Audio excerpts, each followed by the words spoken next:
I like how our wall's kind of like building up back here. Slowly. I'm trying to get more verticality in it. Slowly. Anyways, we should get started here. Yes, we should.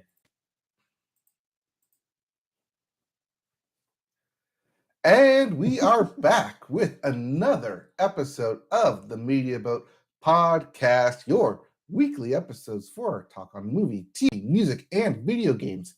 Not necessarily in that order. My name is Mike. His name is Matt.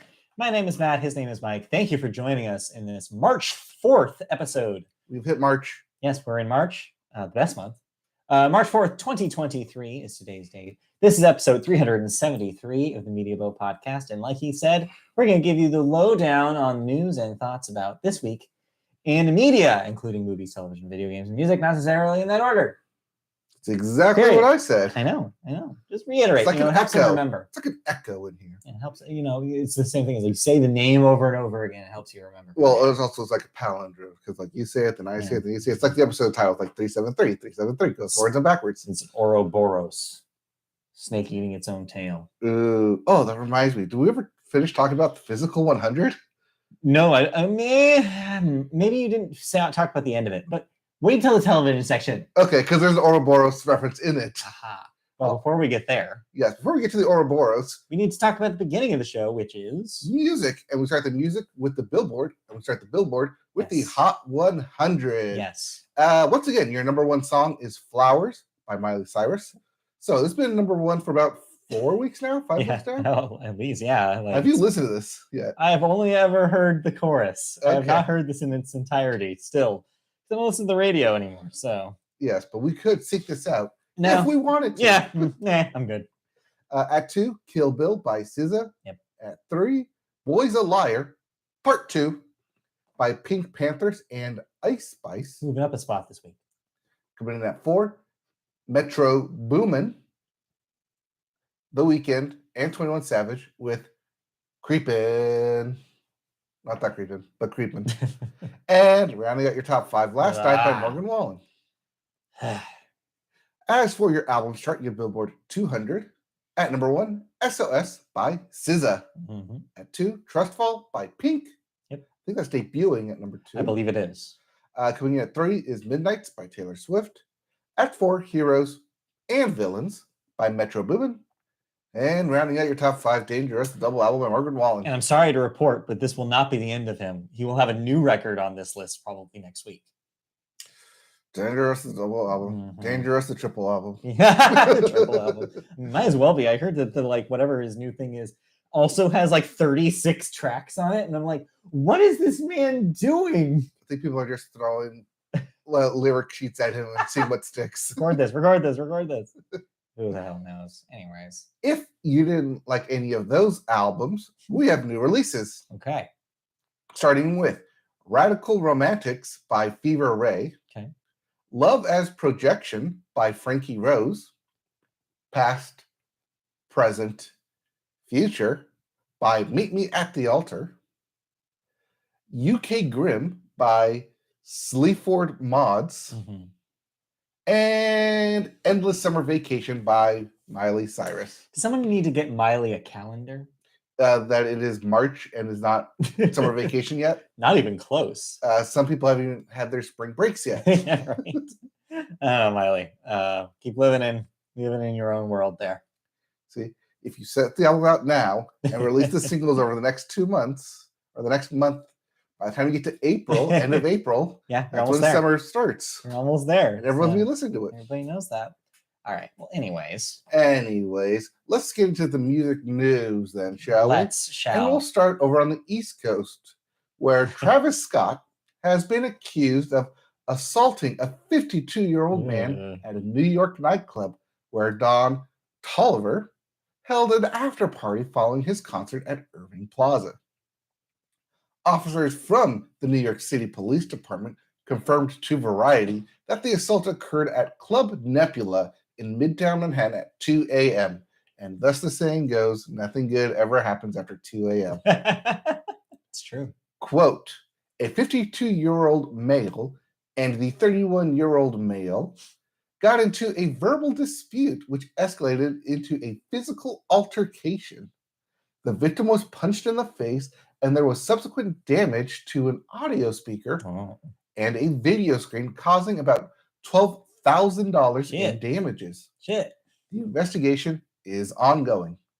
So far, this is an alleged assault, so no arrests have been made yet. Oh, Travis Scott's just not making anything easier for him, is he? I know that this actually coincides with Rolling Loud Festival basically committing to him being one of their big headliners through all of their stops.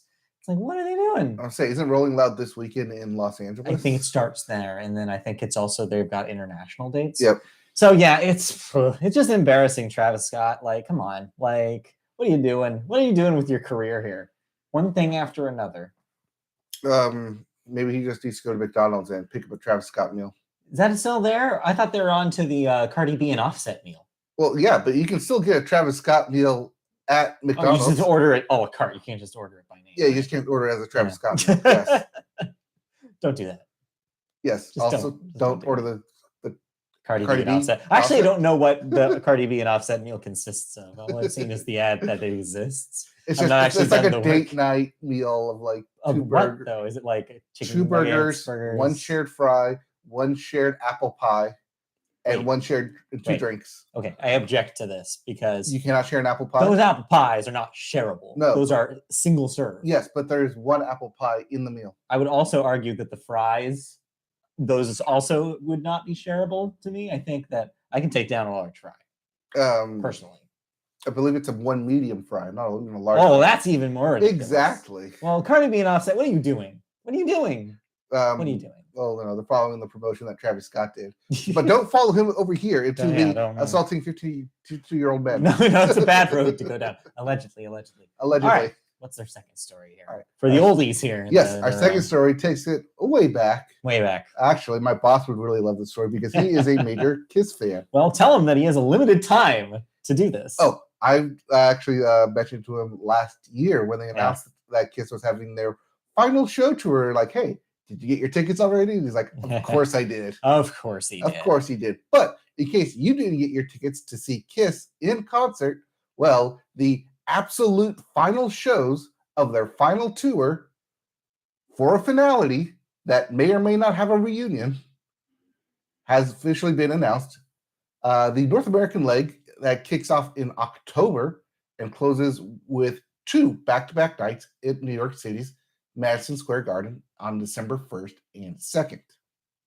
These dates are pegged to the band's End of the Road tour, which started in 2018 and was originally scheduled to end in 2021, but was delayed due to the pandemic. Yeah.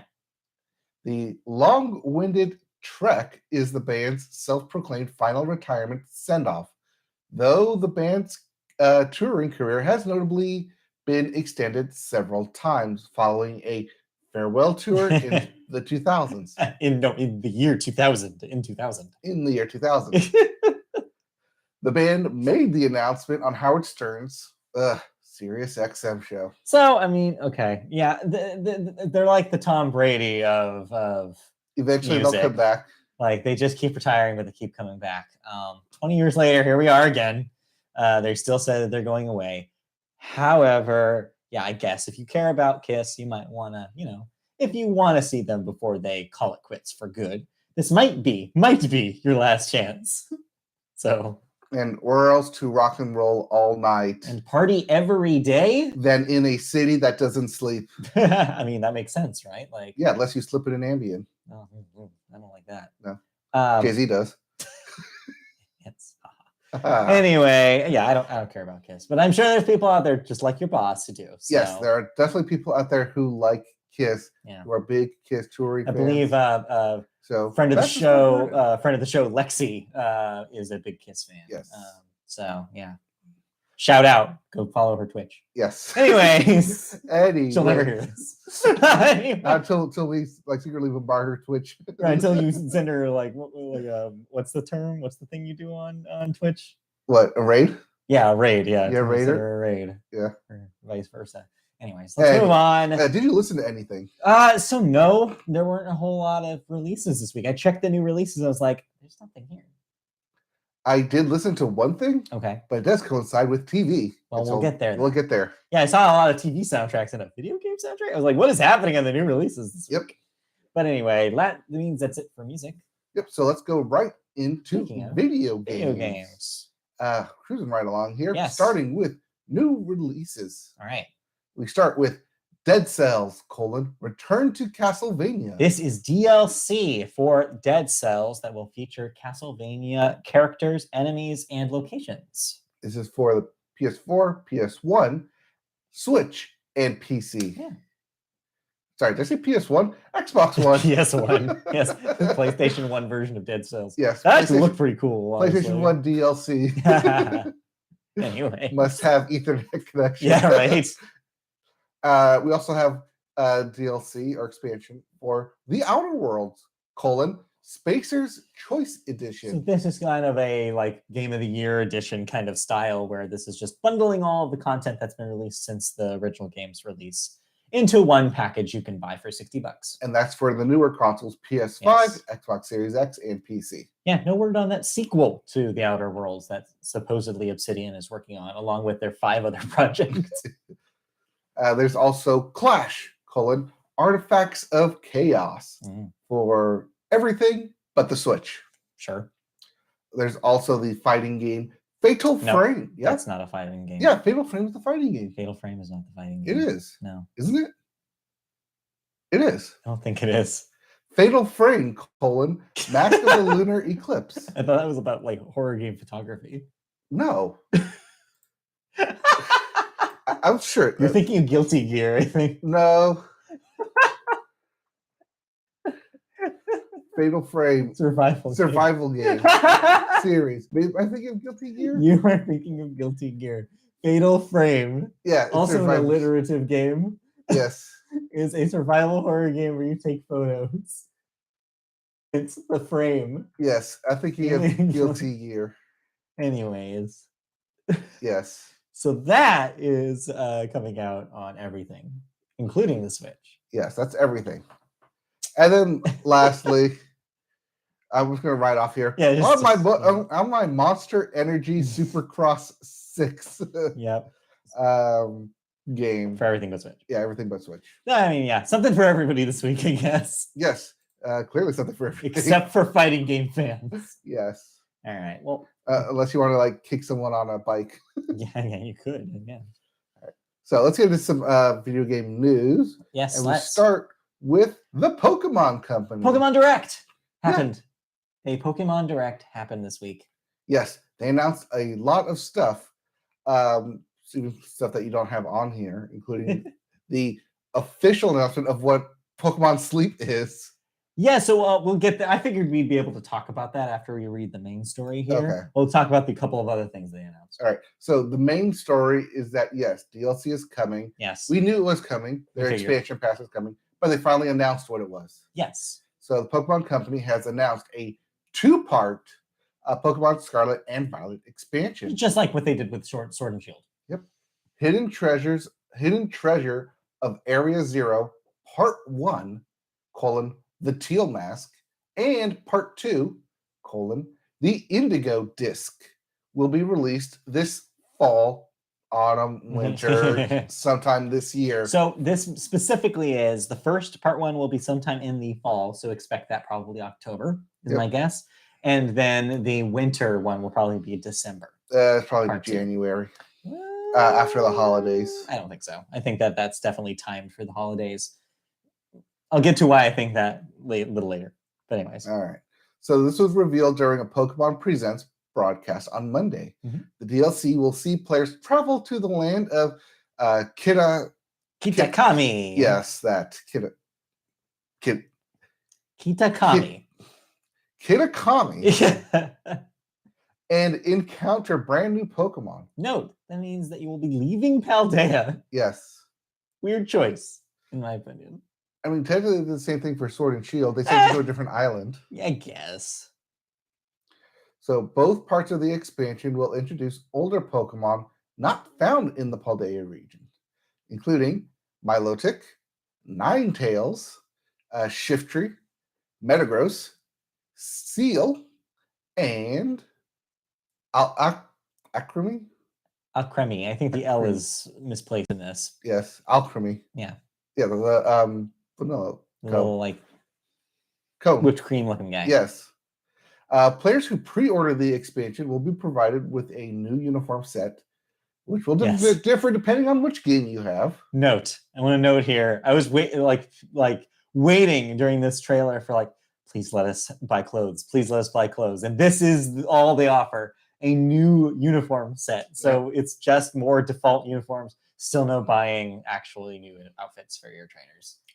As an early purchase bonus, players who buy the expansion before October 31st will receive a Hisuian Zoroark, which isn't attainable in the Paldea region. The Hisuian Zoroark knows the move Happy Hour, where it takes you, it's a dark type, Terra type move, and has the charismatic mark. I don't know what any of that means. I do love the idea of a move called Happy Hour. Yes. It's very funny to me. It's like, does he get drunk? Like, does he spend all his money on his coworker? Like, what's happening at Happy Hour? He only appears between 3 p.m. and 6 p.m. Yeah. And it's like only costs $2 to drink. Yep. And he does some sloppy karaoke. It's really embarrassing. So overall, I think it was a good direct. So the other two things that we can talk about here. Yep, you're right. They did finally actually announce Pokemon Sleep. It'll be coming at some point later this year. It is basically a sleep tracking app, except they've described exactly how it works now. So now we have a better idea of how it works. So just like any other sleep app, you basically have your phone or this new Pokemon Go accessory that they're selling that also does this. You mean Pokemon Go Plus? Plus, yes. So you have that on your bed as you sleep, and then it can like track your movements. And then in the morning, it'll tell you your results, and it associates a term basically with a Pokemon that sleeps similarly according to whatever they've decided that Pokemon sleep like. And so, you'll be collecting different Pokemon poses depending on how you sleep at night. It's a fascinating idea, kind of creepy. Yeah. Still wondering what they're doing with this data. I'm still a little wary, I think, of where this is going. But I like the idea. It's a neat concept. Will I be downloading Pokemon Sleep? Absolutely fucking not. But I'm sure that people are happy to see this. Oh, I'll do what I did with the Pokemon Brush. Pokemon Clean Teeth. What the fuck was that called? Pokemon Smile. Same idea, basically. Pokemon. Yeah, at least with Pokemon Smile, like you had to have the camera up to your face and make a brushing motion. Yeah, that was weird. Yes. So Pokemon Sleep confirmed. Everybody's happy about that. The other thing that they talked about was a new Netflix television show called Pokemon Concierge. This is a stop-motion animated show, which looks really cool, about the experiences of a concierge at a Pokemon hotel. Everybody was making their White Lotus jokes. Yes. Too easy. Come on, people. Be more creative. I don't know. This seems cute. Family-friendly kind of Pokemon show for Netflix. Sounds right. Now, outside of the Pokemon Presents, I also want to note, this is a good place to mention this. They showed a brief trailer for the new Pokemon series with the new two protagonists. And also the custom art. Yeah. Promotional art for the main characters. I really like the look of this. They also, somebody translated the cast and crew. And it looks like some people who have not worked on a whole lot of Pokemon shows before, which means that, hey, we're getting some fresh creative energy for this series. I'm excited, especially the footage that they showed. The animation looks great. I'm ready for and it seems to hint at some all sorts of interesting storylines happening with the characters. I'm like, you know what? Yes, give me a Pokemon show that's not as formulaic as the original show. Give me something more contemporary feeling. I'm very excited for this. So it premieres on April 14th in Japan with an hour-long special. No word on when it premieres here. It seems like if they were going to do some sort of simulcast, I'm sure we would have heard that by now. Yeah. The fact that they haven't announced that makes me worried that there will not be. They're going to probably just dub it like they've always done, and we probably won't see this until it hits Netflix in 3 months. Well, yeah, because it's dependent on the Netflix deal. When they finish the Journey stuff. Yeah, which the current series going on in Japan will end in 2 weeks. Right before the debut of the new one. Yeah. So 2 weeks? Yeah. So we have this past weekend. Yeah. Next weekend is the penultimate. Okay. And then the finale's on the 17th. All right. Well, 18th, 17th, depending on when you get your news. Yeah, I guess so. So yeah, it'll be a nice month, I guess, of buffer between the end of this one and the final and the new season. Yep. So yeah, I don't know. Overall, an interesting direct. I still think that they really have dropped the ball about saying anything about fixing the like the frame rate and performance of Scarlet and Violet. I think to say, hey, here's some DLC, spend more money on it without fixing the original game is kind of embarrassing. I still think that. I probably said the same thing last week. I still stand by it. It's embarrassing. Like, I just don't understand it. Like, Nintendo even admitted finally, like after pressure, that they needed to work on the game, and to have the Pokemon Direct come and go without actually addressing it, I don't know what they're doing. Well, there was an update to the game, but from all people like who have said that they downloaded it and installed it, it does not fix the underlying problem that the game runs like shit. There were bug fixes, but that's not what we asked for. We want the game to run at a stable frame rate. Well, there's also 2 new Pokemon added as well. Yeah. The legendary, like one-time captures. I get it. Like, they're trying to act a business as usual, but it's just, for me, and a lot of people, I imagine, are still kind of like, hey, no, you need to fix this thing before you can add on to it. But who knows? So yeah, I'm not super excited about the DLC because of that. I mean, I'm probably not going to get the DLC. There's nothing in it that's gravitating me to purchase it, add new Pokemon. They did announce that the compatibility between Scarlet and Violet and the Pokemon Home will be updated later this year as well. Yeah, so if you still care about that, if you're still paying for that, I stopped paying for that actually this year. You stopped paying your $5 a year? So I lost all my Pokemon. They're all gone. Oh no, my apes are gone, except Pokemon Edition. Anyway, whatever, it's fine. All right. That's it for the Pokemon Direct. What else happened this week? We have a dual story here. Yeah, but two stories in one. Yeah, but both surrounding Square-Enix. Yep. So first story, Square-Enix has announced that it plans to replace current president Yosuke Matsuda in a notice to shareholders published yesterday. Square-Enix Holdings said it intends to replace Matsuda with relative Square-Enix newcomer Takashi Kiryu, pending shareholder approval. According to the notice, approval will be sought at the annual shareholders meeting. It's currently scheduled for June of this year. Should the move be approved, a meeting of the board of directors will finalize the details. Okay, real quick, important note about this.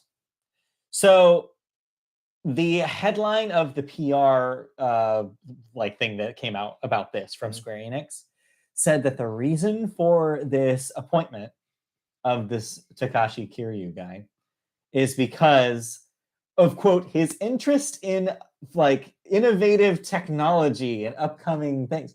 And everybody's reading that, oh, they found a guy who was willing to do their stupid NFT bullshit.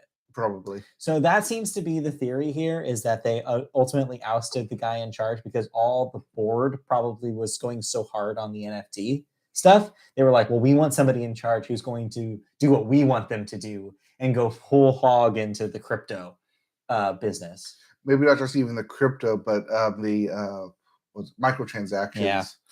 And I can imagine the other part that's happening here is that he's being basically the fall guy for recent continued underperformance of Square Enix's games. They had like some more disappointing numbers this year. They said that the what was their most recent? I'm trying to remember. Something else underperformed, whatever they put out last year. And so yeah, they had to have somebody fall for it. It's just disappointing. Regardless. Anyway, so yeah. You're trying to find it, right? Not Octopath Traveler? It was something else. Whatever. It's fine. It doesn't matter. It's not important to the story. But yeah, so So basically, we'll see what happens with it. Yeah, we actually have a couple of games upcoming here. Forspoken. Forspoken. That was the game I was trying to think of. Forspoken apparently did not sell like they wanted it to, and they spent a lot of money on that game, and it shows in the product. And so, yeah, I think that ultimately that was one of the reasons why I think that that this guy's taking the fall for them. Is just like, well, there's your big project. Of course, on the horizon is Final Fantasy 16. Also, Dragon Quest 3. A lot is riding on that to be a huge hit for them. We'll see. Especially this week after the buzz being mixed with the studio being very adamant that you shouldn't call it a JRPG. Have you seen this discourse? No. So they don't want to call it.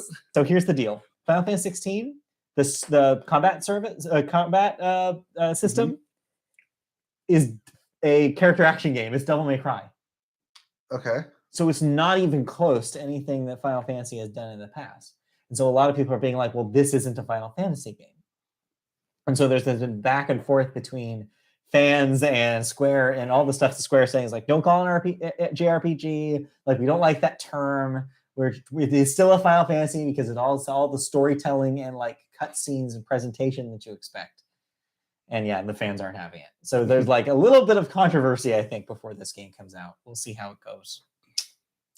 I don't know. We also have Final Fantasy VII Rebirth coming out at the end of the year. Maybe, unless it gets pushed. Yes, unless it gets pushed. So yeah, week, month, year, whatever it is, whatever time frame I'm talking about, for Square to kind of prove themselves and this new guy to prove if it's like, I don't know if he's going to make it work, make everything click going forward. But I know one person who won't be part of that. That would be Sonic the Hedgehog co-creator Yuji Naka. Because, hey, remember this story when we talked about how he was arrested for conspiracy over stock? Insider trading. Insider trading? Yeah. Well, that's shortly after the Sonic Frontiers game came out. Yes. Well, guess what? He admitted that guilty. Yes. He admitted his guilt in taking part in an insider trading scheme at Square-Enix. As reported by NHK, Naka has been standing trial at the Tokyo District Court, and when presented with his charges, admitted that there was, quote, no doubt he had done what he was being accused of. Naka is charged with violating Japan's Financial Instruments and Exchange Act, the FIEA, or the FIE Act, by illegally buying shares based on insider information. Yeah. His arrest in November of 22 was alleged that Naka, who was working on Balan Wonderworld for Square Enix at the time, was made aware that Japanese developer Aiming was working on a new Dragon Quest mobile game called Dragon Quest Tact before it was officially announced. Right. So yeah, he admitted it.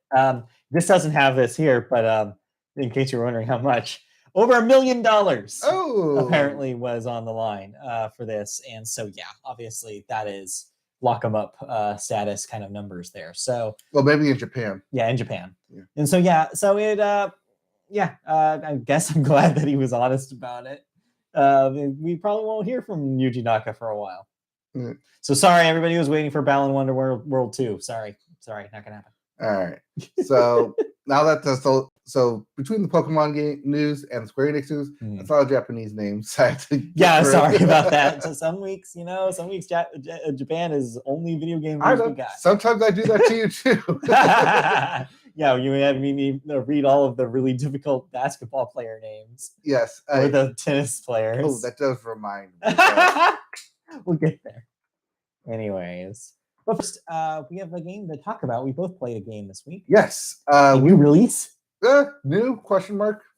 Yeah, well, re-release. Re-release. Yes. Kirby. We both returned to Dreamland, and Kirby returned to Dreamland Deluxe. So, yes, this is a remake of the 2011 Wii game, Return to Dreamland. This is your first playing, this is your first time with a traditionally 2D side-scrolling Kirby game. Yes. You previously began your Kirby adventure with Kirby and the Forgotten Land. No, I began my Kirby adventure, as most people do, Smash Brothers. Well, yes, but I'm saying about like Kirby games specifically. Yes. You don't play mainline Kirby in Smash Brothers? I mean, not most people do. Anyway, so Return to Dreamland is like more classic in Kirby structure.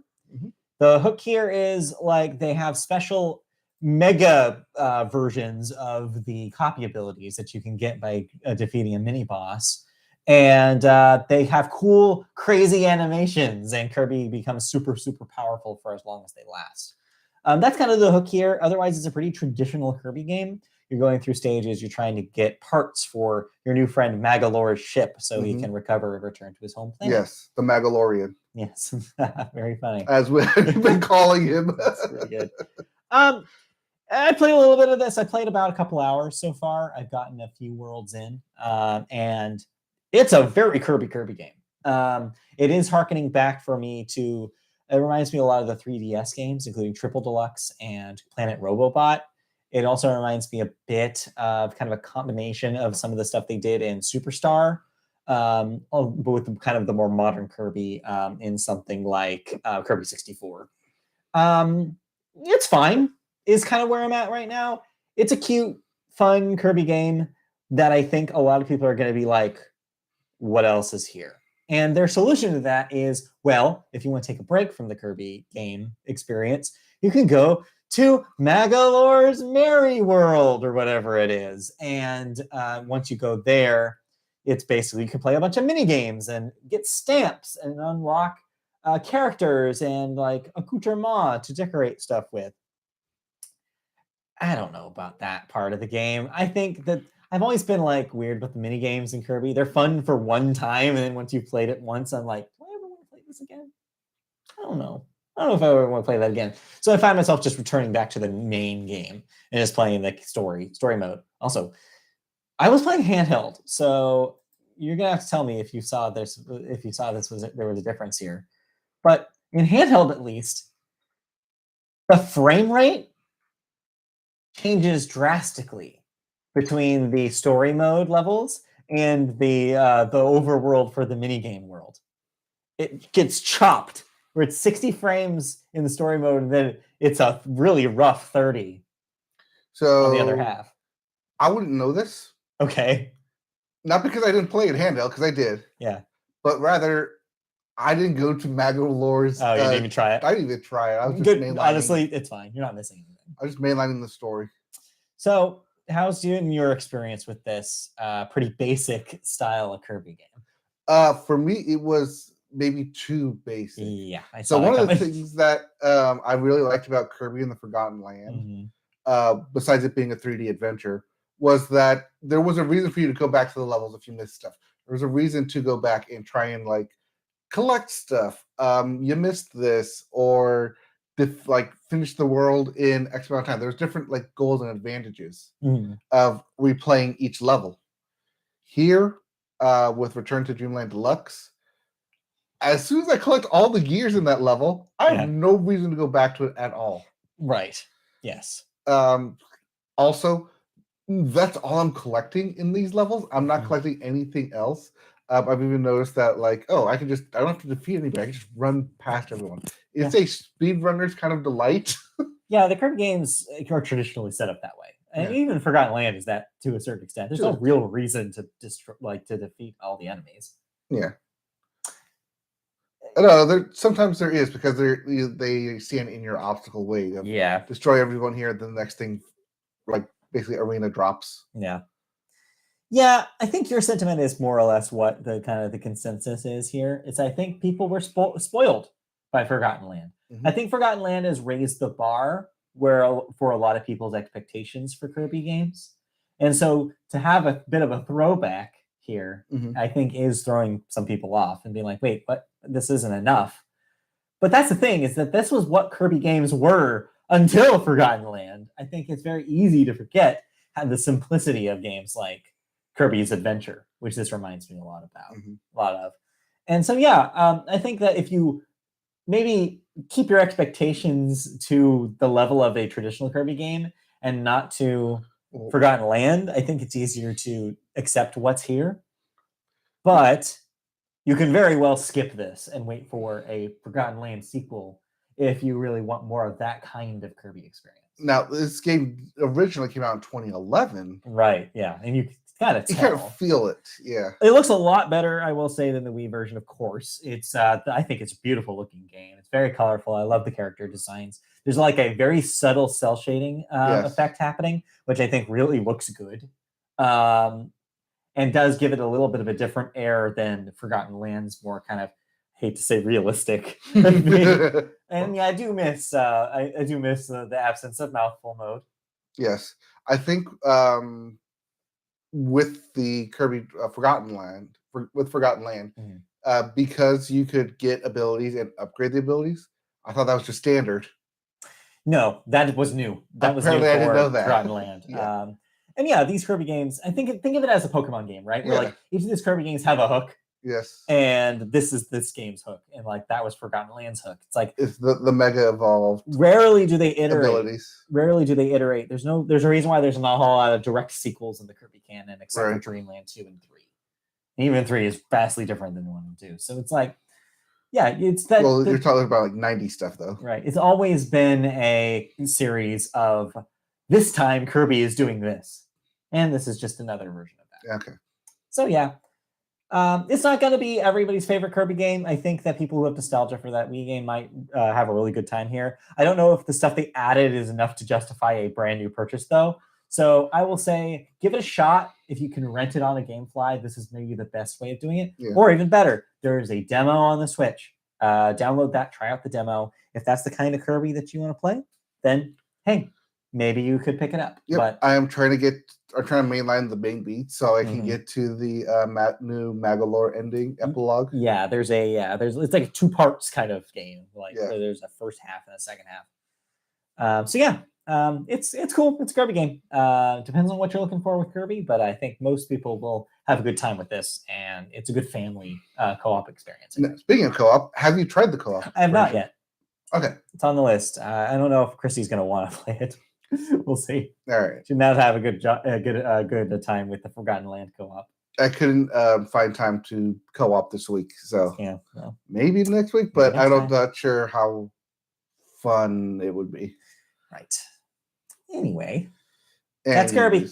Did you play any other games? I played a couple more levels of Hi-Fi Rush. I'm trying to finish that because every time I play that game, I'm like, man, this rules. Man, this game is so good, and I thought it was going to be hard to return to. But then once I remembered all the controls, I was like, oh shit, no, I'm right back in it. I'm right back into like tapping my foot along with this game. It's just so good. It's so far, it's still the best game of the year. Like it rules. Anyway, that's it. Yeah, that's it for video games. Okay. Anyways, so now that we're done with that, just moving right along here. We can move on to the second half of the show. And this is where things will start to slow down because we have a lot of thoughts here. Yeah, well, we go to television, and we always start the television section with the sports corner. First up, you guys had quite a week with the NHL as the trade deadline hit on Friday, and one particular trade was the talk of the town. 2 trades. Yes. All right, so talk about our friend, your friend and mine, Jonathan Quick. Jonathan Quick, which great name for a goalie. It is really. It's great. Has spent 17 years with the Los Angeles Kings. It's a long time. Spent his entire career with the Los Angeles Kings. If he survived up until Friday, the Kings could not trade him. They couldn't cut him. He would be a King for life, as this was the last year of his contract. They were talking about this on Tuesday night's game. Mm-hmm. Following Tuesday night's game came the abrupt announcement out of nowhere that the 2-time Stanley Cup winning goalie, Conn Smythe winning goalie, all the trophies and accolades, Jonathan Quick, was being traded from the currently number 2 seeded LA Kings to the bottom of the barrel 8th seed Columbus Blue Jackets. Damn.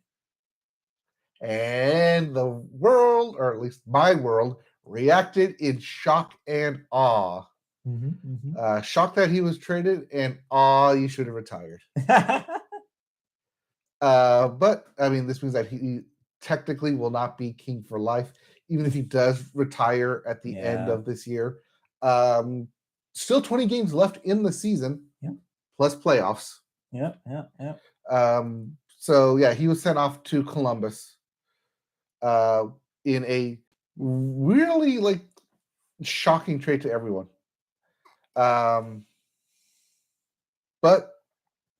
he never actually stepped foot in Columbus, because the very next day after being signed to Columbus was then immediately traded to the Las Vegas Golden Knights, the number 1 seed in the Pacific Division. Now, how are you holding up after that? Because you notoriously detest the Vegas Knights. Oh, yes. As they are your number 1 rival right now.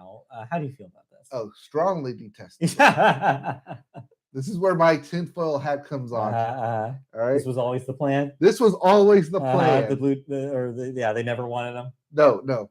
The Kings knew that they couldn't get over the Vegas Knights. Right. But they did know that if they had an inside man between the pipes,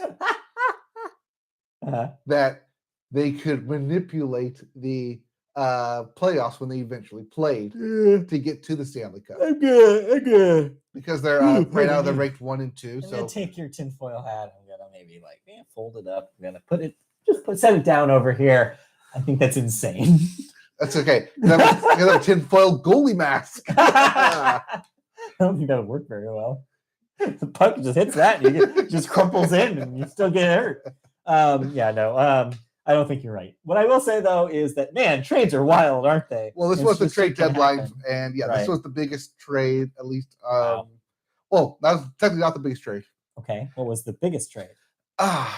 Also, lifetime player Patrick Kane of the Chicago Blackhawks, traded to the Arizona Coyotes. Oh, wow, okay. Traded to, basically. Yes, basically. No one watches. We don't want, yes. From the biggest market to the smallest market. To we can't fill our stadium. To Mark. The Patrick Kane trade. Sorry. But yeah, those were the 2 biggest moves this past week in hockey. Damn. But yeah, next time the Kings play the Knights, which they will play 1 time before they will probably meet in the playoffs.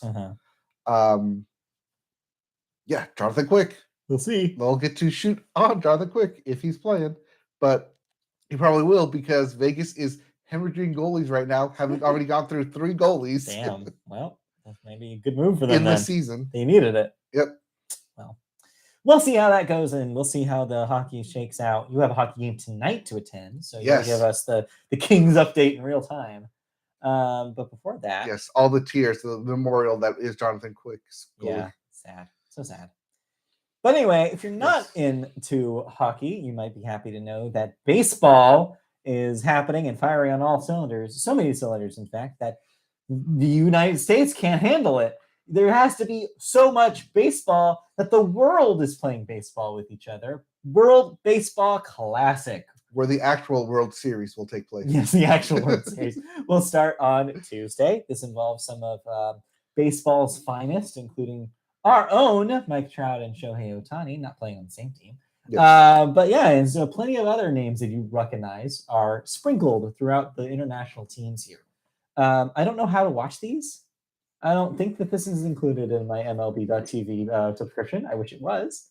I don't know if this is just a internet thing, or if they're going to be broadcast at all.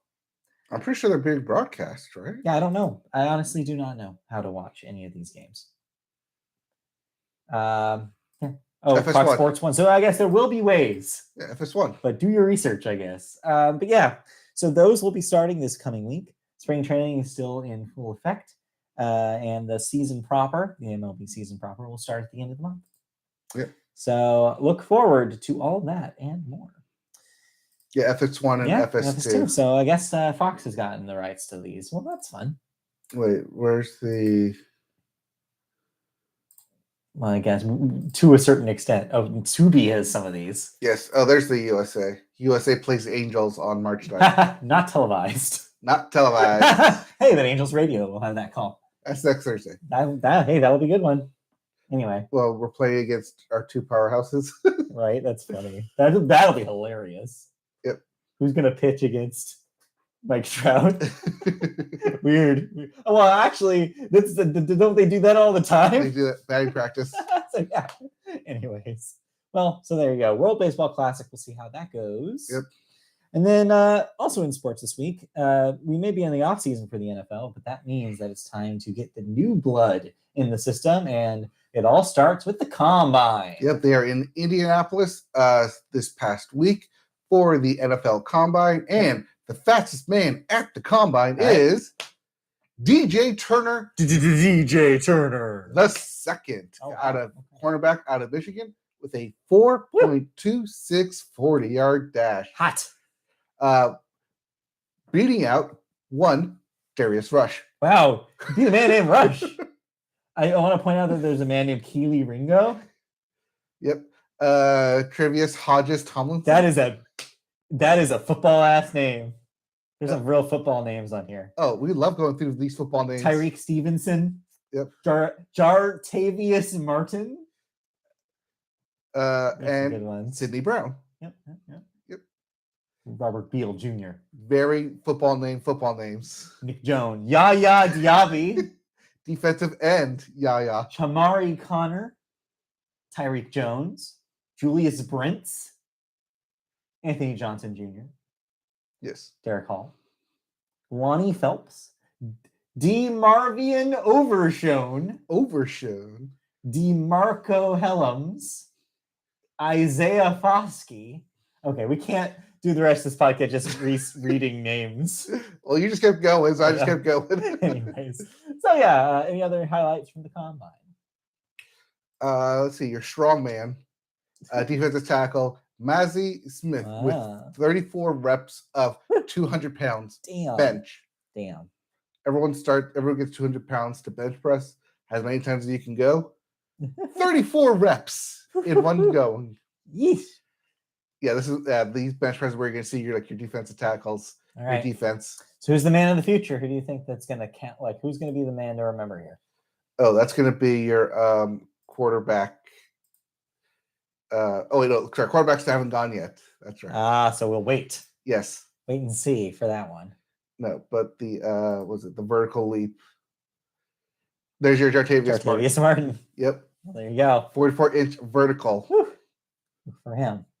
All right. Well, besides that, what else is happening in sports? Besides that, so what they're going to do is they're going to take this NFL Combine, their stock, and this all leads to the draft, which comes out at the end of April. Right. So we still have a couple weeks here. Okay. Going into it till we have the new players that we can pick from. Right. For fantasy purposes. Well, there you go. And lastly, in sports news, it is March. It is officially time to get mad. Yes. Brackets are coming. Yes, it's college basketball gets mad. And so, yes. It will be, it's not this week. It's not next week. Selection Sunday will be on the 12th. So after next podcast, we'll get Selection Sunday on the 12th, and the games will begin then, the week of the 15th and 16th. All right. Well, look forward to that. In the meantime, let's move on from sports and talk about some television news then. Yeah, it starts on Pi Day. Got it. Pi Day. Look forward to that. All right. Our first television story takes us across the pond to talk about the BBC. Yeah, so we've talked about the BBC out here on and off again about how they've started to basically take away internal resources and sell off parts of the BBC from what's considered public broadcasting into the private sector. Well, let's just say employees of the Beebs are not thrilled about this, to the point where employees have voted to stage their biggest strike in 13 years in protest over the corporation's changes to local content in England. The staff will stage their first 24-hour strike from 11 a.m. on March 15th, which has been timed to coincide with the UK's government's budget. The National Union of Journalists, the NUJ, has confirmed that the Coronation and Eurovision are also targets for their industrial action.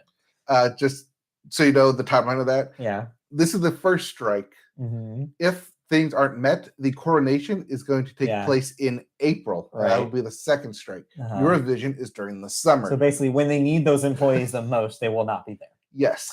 Some 83% voted in favor of the strike in a postal ballot, with the remaining 17% not supporting the walkout. The turnout was 69%. Nice. Which was higher than some were expecting. Michelle Stanistreet, the NUJ General Secretary, said, quote, this emphatic result demonstrates the strength of feeling amongst BBC members and their determination not to stand by and see local radio output dismantled, end quote. BBC staff have not staged a major strike since 2010, when there was a 48-hour walkout over a pensions dispute. So, hey, good for the people over working at BBC. I'm glad they're standing up for this. It sucks to have something that was a staple of your culture kind of be like stripped, and to like changed completely from what it was for their entire lives and like generations before them. I think state-sponsored, that sounds bad, but you know what I mean? Like funded like news. Funded by viewers like you. Yeah, it's like an important thing to have because like it's easily accessible, something that everybody can access and get news. It's not just easily accessible; it's local television local too. Stuff. Yes, you can't lose local reporting. Or if it becomes too syndicated, you get something like we have here with the Sinclair broadcast stations, where the state, like the stuff they're saying, it's biased and twisted in a way that you wouldn't have if you had actual local people reporting. So yeah, it's important. I hope that they that the strikes work and that they get attention for this cause. This isn't just BBC television, as it states. This is radio, this is print, this is journalism. This is everything within the BBC, not just Channel 4 that they're known to produce. Do a lot of stuff. So yeah, this is important. So we'll see how that goes. Yep. And like I said, like if they're going to strike next week, right? If there is no deal, right? Then look out for the coronation ceremony. Yeah, strikes will return. Yep. In coronation. All right, let's move on to some bits. Why don't we? The bits. Some bits. Yeah. So there was no big, huge other story. Nope, but some small stuff happened. So let's go through those. First up, Media Boat favorite Poker Face reached number 2 on streaming originals during its second week. So hey, number 1 is still Ginny and Georgia, on Netflix, but that's also because it has 20 episodes by the time of its by the rating. Poker Face, only 5 in its second week after the first 4-week bomb or first 4-episode bomb on the first week. Yeah, needless to say, a big hit for Peacock. Probably the biggest thing they've got going right now. Besides, are you caught up? I am. Yes, I am. Yes. Wow. I don't even know what to say about that episode. The last episode, episode 9, directed by Ryan Johnson, starring his friend, Joseph Gordon-Levitt. Yes. Starring Academy Award nominee Stephanie Sue. Yeah. And our Media Boat friend of the show, David Castaneda. We can't even I don't even want to try describing what happened because it was like huge spoilers. Like it's like landmine spoilers throughout that. Well, it's not just landmine spoilers, but it's a great way to set it up for the finale. Which is next week. Can't wait for that. I can't imagine what they're going to do to wrap this up. So that's Poker Face. Also in the news this week, The Last of Us hit 1 billion minutes on U.S. streaming charts. So a lot of people are watching The Last of Us, and a lot of it. Not just the past episode, but this is the cumulative of the past week of just The Last of Us. Yeah, wow. So there are currently 7 episodes out. Speaking of most recent episodes, are you caught up? Yes. Okay, so how do you feel about that adaptation? So the last one, as we predicted correctly, was the flashback to the DLC Left Behind. Yes. How do you think they handled it compared to the game? Because I've heard some mixed opinions. I wasn't expecting the bumpers. Yeah. I thought they wouldn't cover that kind of portion of the show. Yeah. But I did see watching it on the online and kind of the post-credit wrap up of okay, so that's why they purposely bumpered this. Right. Yeah. Instead of leaving we thought would be just the end cliffhanger from the previous episode. Right. Yeah. Yeah. That being said, I like what they did. Yeah. But also I don't like what they did. I like what they did. Okay, they made it their own. They made it very unique. Yeah. But I did want to see Ellie like actually follow through with it like they do in the video game. They leave it open to interpretation what happened, and I think there's a reason for that. You can't show kid-on-kid violence. Well, no, that's not what I was going to say. Oh. But I feel like we should hold that until we do like our full spoiler finale talk, because I really am curious to see if that pays off, if that we do eventually find out what decision she had to make in that moment, because I have a feeling, I think I know in the world of the show that they probably had her do off screen. And I think that's different from what happened in the game. It's my opinion. I think that they're setting it up for the decision she had to make was different than the one she had to make in the game. I'm also thinking that eventually when she confronts Joel, or someone confronts her about it, that we'll see the ending flashback. Or maybe she'll just tell us. I don't know if we'll see it. Well, she already has kind of told us in bits and pieces. Yeah, more or less. But yeah. But nothing like definitive.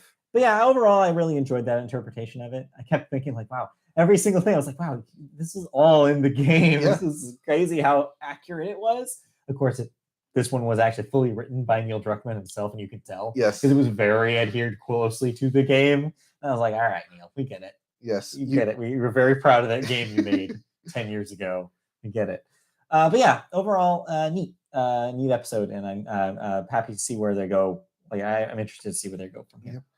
The side news, they did ask Pedro Pascal, because he is currently doing promo for The Mandalorian, if they were going to shoot season 2 this year. Right. And his response was, if they call me in for this year, I will definitely be there. Okay. Well, we'll see. So, there's a lot of question marks about what they do for season 2. Yeah, we already know it's greenlit for season 2. So when they actually start rolling cameras, we will see. We will definitely see. All right. Well, now we're done talking about that. Let's move on to the rest of these bits. Zachary Quinto is going to star in an NBC neuromedical drama called Wolf.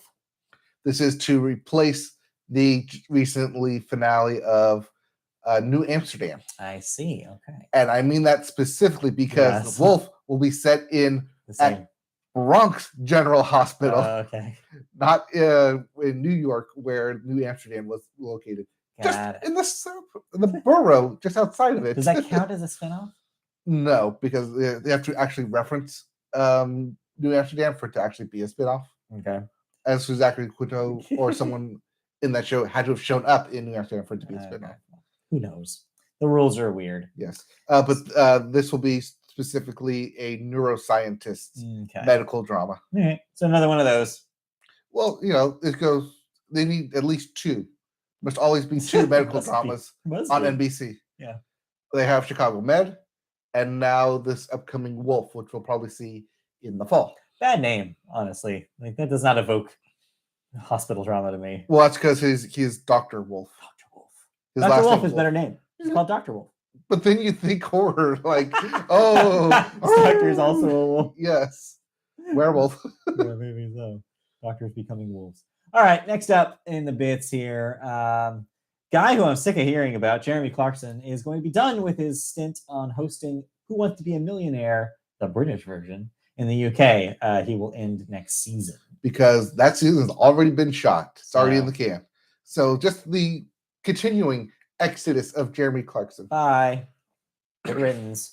Speaking of, oh boy, Chris Rock. We mentioned before that he was going to do a live special on Netflix.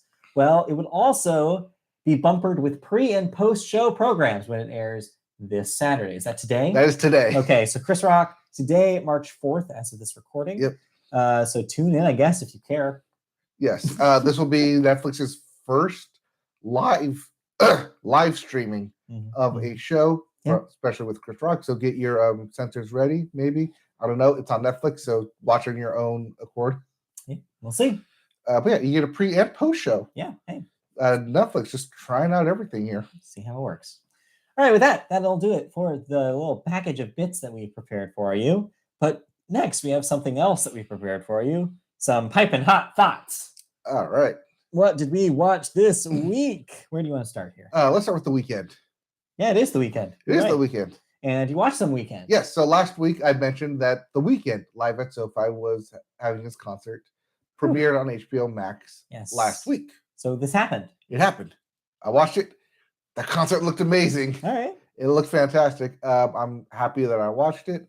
Also, if you don't want to watch it, or if you watch it and just want to listen to the music, the album, yes, The Weeknd, live at SoFi is available, and that's what I was listening to in the music section. All right. It looks so good. The production value for the Weeknd concert is just high. I wanted to go to this concert, but then also tickets were like $1,000, and I'm like, for the Weeknd, really? No, not worth it. Why do that when I could go to Beyonce for the same concert and steal the 500s for $500? Don't do that either. No, not gonna do that either. While we're on the subject of the Weeknd, I want to mention some ancillary television news that you don't have here. Yes, The Weeknd will be on HBO Max's upcoming. All right, what do you want to call it? Provocative disaster. Okay, so let's talk real briefly about The Idol, which is what you're referring to. Yes. Rolling Stone ran a piece this week, basically from using quotes from staff and cast on HBO Max's upcoming The Idol, which is co-created by The Weeknd and also the creator of Euphoria. Yes.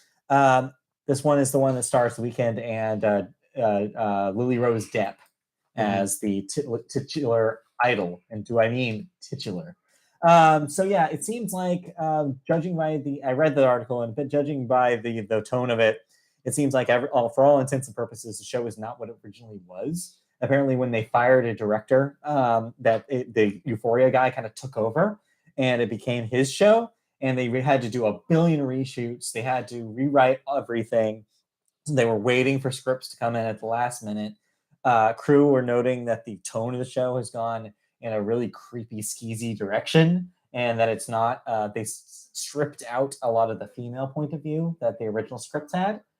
Notably, The Weeknd is also part of kind of the complaints, as a lot of people say that he wanted his character to be more of a focus on the show, which kind of derailed a lot of the production, because of course he has a lot of, as a co-creator and a producer on this, he has a lot of sway. So with these two guys running the show, it seems like the show has been a disaster production-wise, and nobody knows when it will ever be wrapped and when it will ever premiere. I think it's premiering in April, right? It's supposed to. Yeah. But that keeps getting pushed because they can't finish making it. Yep. And so, yeah, as long as that continues to happen, it looks like this show is just going to be a disaster. It seems bad. There were quotes that came out by some of the people involved. The Weeknd replied with a smarmy tweet at Rolling Stone with a clip of the show with the characters presumably in character ripping on Rolling Stone. I don't know if you saw that. It was terrible. Some of the worst dialogue I've heard in a while. And then Lily Rose Depp just said basically a pretty bland quote about like how good of a director she thinks that the Euphoria guy is. So who knows when this thing will eventually premiere? But man, what a weird week for The Weeknd. I don't know. I'm not shocked because Euphoria guy, Sam Levinson, Sam Levinson, creator of Euphoria. Even when the Euphoria came out, I was like, "Who is this for?" I still don't know. It's provocative for provocative sake, and here you go, the very next step, because HBO said yes, do that again. Right. Well, it seems like what he thinks is that everybody's like, "Well, everybody loved that. I need to do it 10 times." Worse. Well, no, is what it sounds now like. He can do it 10 times worse because he's not beholden to high schoolers. I mean, actually, how old is Lily?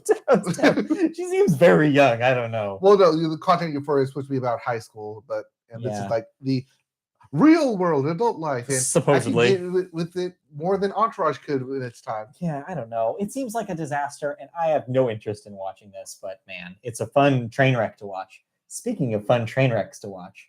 Oh, yes. Let's go to Netflix and talk about Perfect Match. So we talked already about how we've been watching Perfect Match, which is basically, as Christy put it, the real world road rules of Netflix reality. Yes. Where it's basically like, let's just pour everybody from our universe of shows, the NRU, if you will, the Netflix reality universe. Yes. And make them pair up with each other and play stupid compatibility games. And then get eliminated by the end of the night. Except these people have had relations with everyone beforehand, basically giant Netflix cast reality parties. Yeah. Where they've all seen and met each other. And even if they haven't met each other, they've slid into each other's DMs and have somehow met each other. Yes. It's such a weird universe of people that they've created.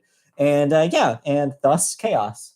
So you have finished it. You've wrapped up the entire series. You know who the perfect match is. Yes. I have an inkling of who it probably is. You're wrong, but go ahead. Wow, okay, I'm wrong. Okay, interesting. Well, no, you're right, but you're wrong. You're right, but you're wrong. Okay. So I've not finished it. Okay, so 2 episodes out. I'm just gonna kind of get to touchy ending here. Spoilers. Okay. So perfect match, not the perfect match, because you can't be the perfect match. Sure. Especially when you're all reality contestants. Yeah. Mm-hmm. So perfect match ends in a way that should have ended.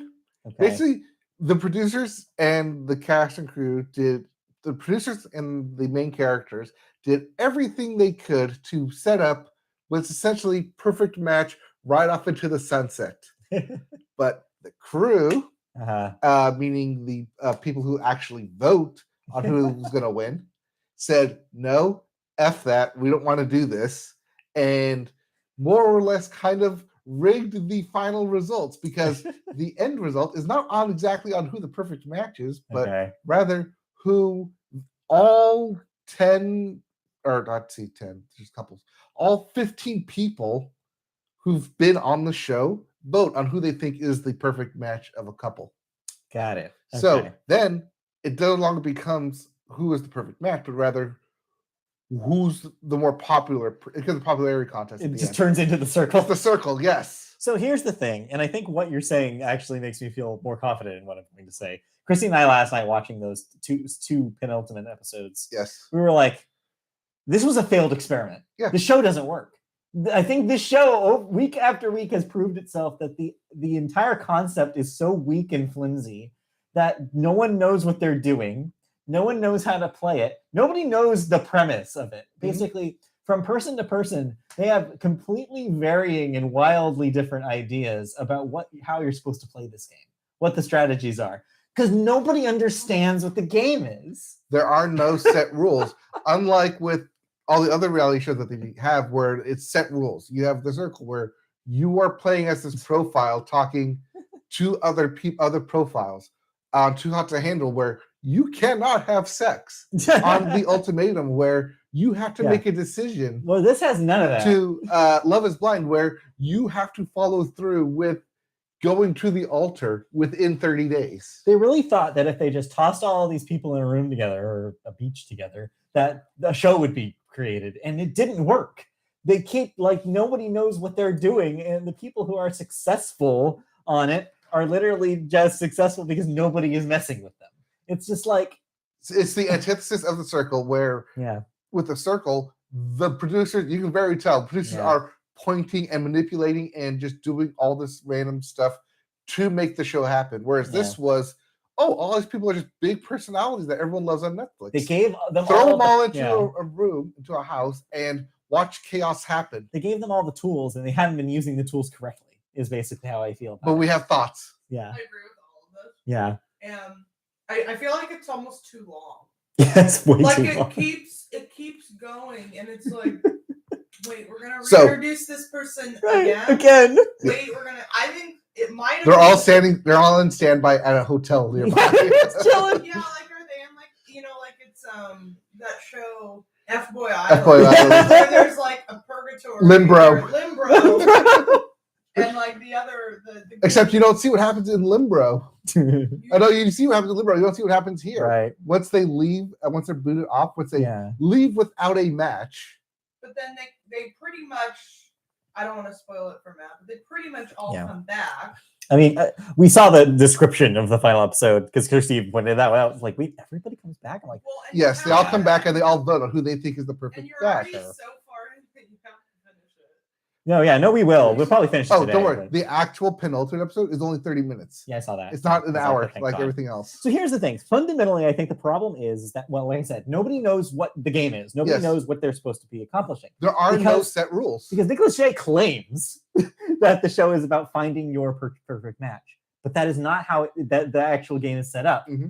So then, alternatively, if it's not about that, the game is about surviving to the end. Yes. But it's also not about that because, like you said, they keep bringing people back. So there's no actual punishment for playing badly. And it's hard to know if the people know people will come back. Right. Until the boardroom in the middle of it, where they're like, oh, wait, this is Shane again. Or, oh, this is Except they're never surprised, right? Like, that's Yes. the thing that confuses us. We go into the boardroom and they're not like, what? Nick is back? No, they're just like, oh, Nick is here.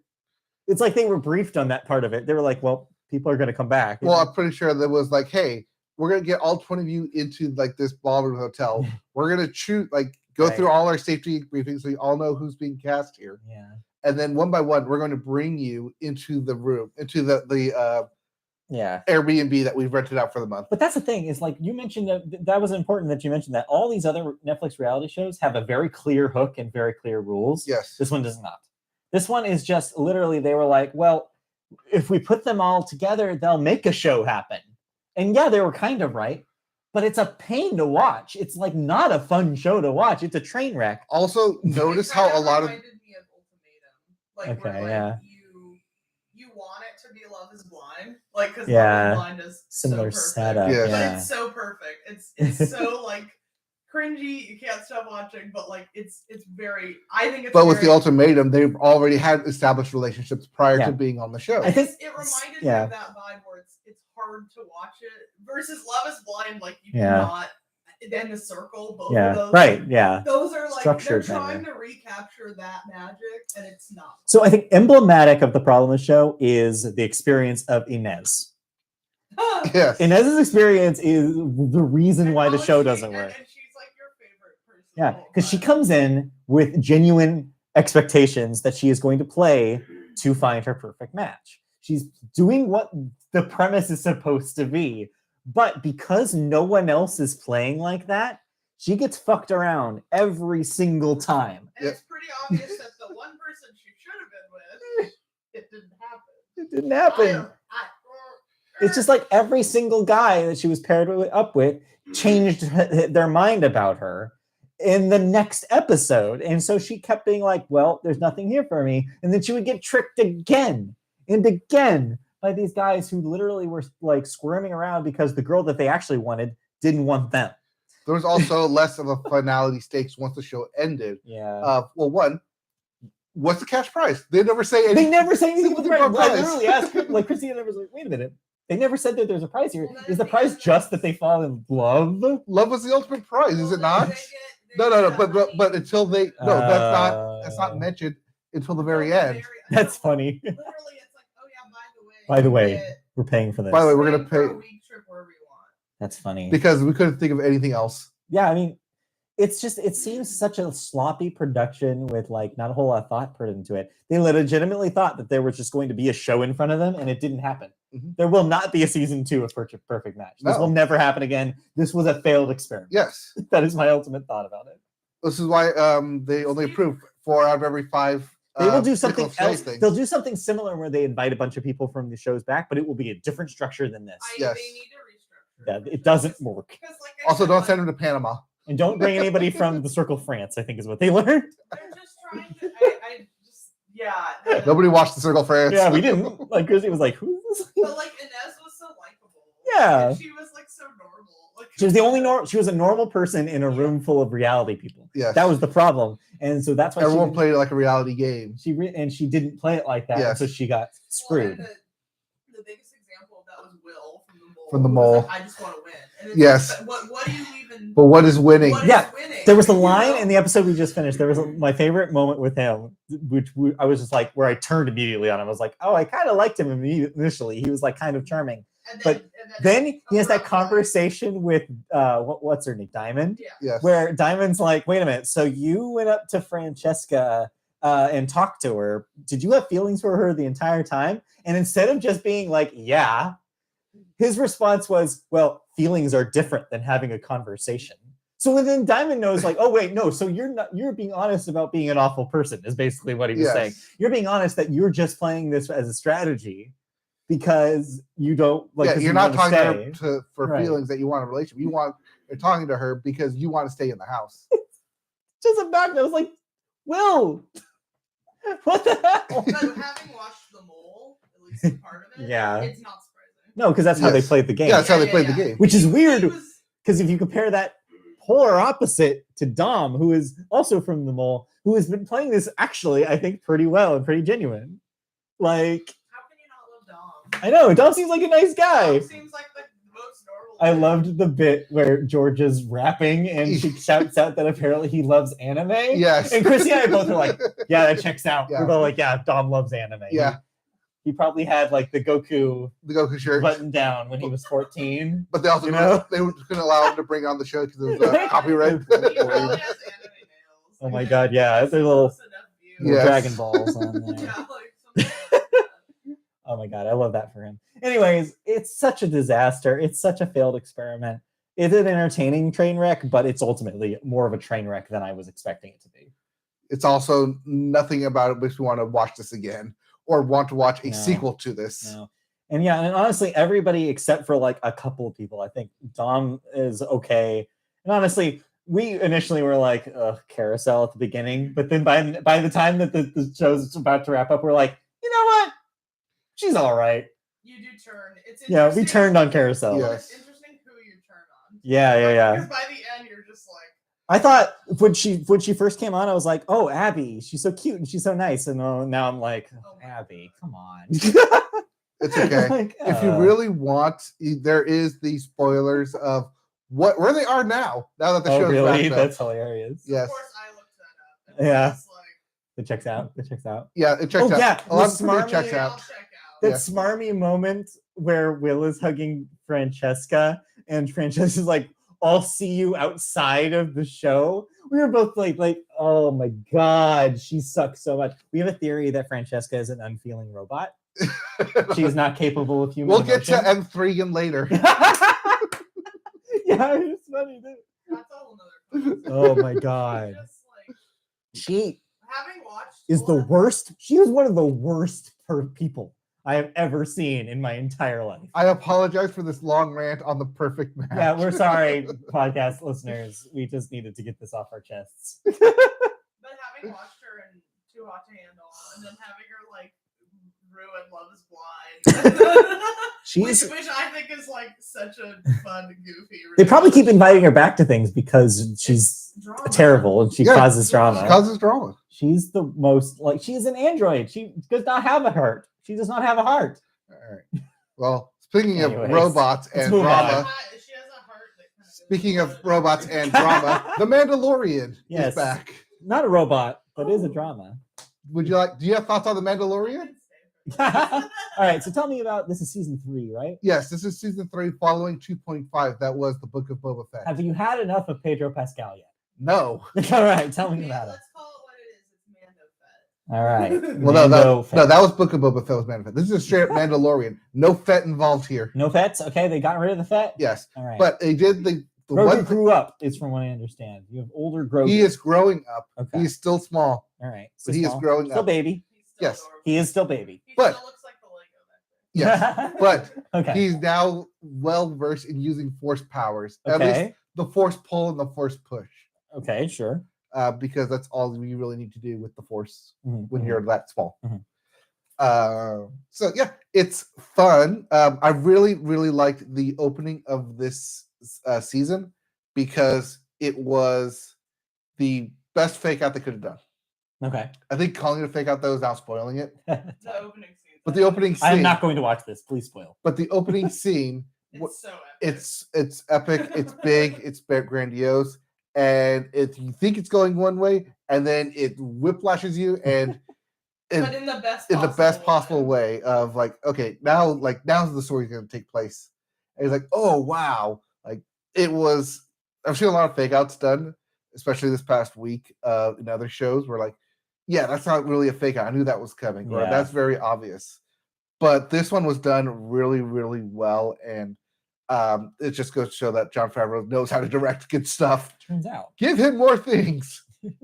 But it does bring up the you get your overall arching goal in the first opening of return to Mandalore, bathe in the caverns beneath the Citadel to be cleansed of your sins. Okay. Just Very easy, very simplistic, one line set up. What is the goal for this season? And I love that. It's very simple. You can easily follow through. It's the log line that's going to run through the entire season, because we're done with. If the previous season's log line was get Grogu to a Jedi that may or may not exist, and you complete that by season 2. Now you need something new for season 3, and that's where it's going from here. Okay. One of the conversations that Jon Favreau has gone on the record saying is that there is no definitive ending for The Mandalorian. It will go as long as he has ideas for it. All right. And I'm all for it. Yeah. And everybody loves it. And I bet Disney Plus is cool with that too. Yeah. I mean, I'm not even a Star Wars person, and I have been fully sucked into it. Yeah. And love it. Well, that's because there's a child. It's The not just child. that. The child. The relationship they've made between Mando, it's very like father-son. It's very cute. It's very Now, if you want to watch father-daughter, I was gonna say, everybody's making the same joke, which is that Pedro Pascal is just forever going to be typecast as guy who has to carry magical child somewhere. Yes. Which is very funny to me. I mean, yeah, he's doing a decent job. He's like taking over TV. Like, Yeah, he's everywhere. real. He's everywhere. It's so funny. I'm curious to see where it goes. Yeah. Speaking of overtaking on TV, he was on SNL 2 weeks ago. Yeah. So if you want to watch that. But if you are interested in watching absolutely terrible TV on SNL, yes, Travis Kelce will be hosting SNL this weekend. Oh God. With Maren Morris as a musical guest. Oh, I didn't know that. I might watch for Maren, but we might watch for both. I don't know if it'll be the first episode we watch this season.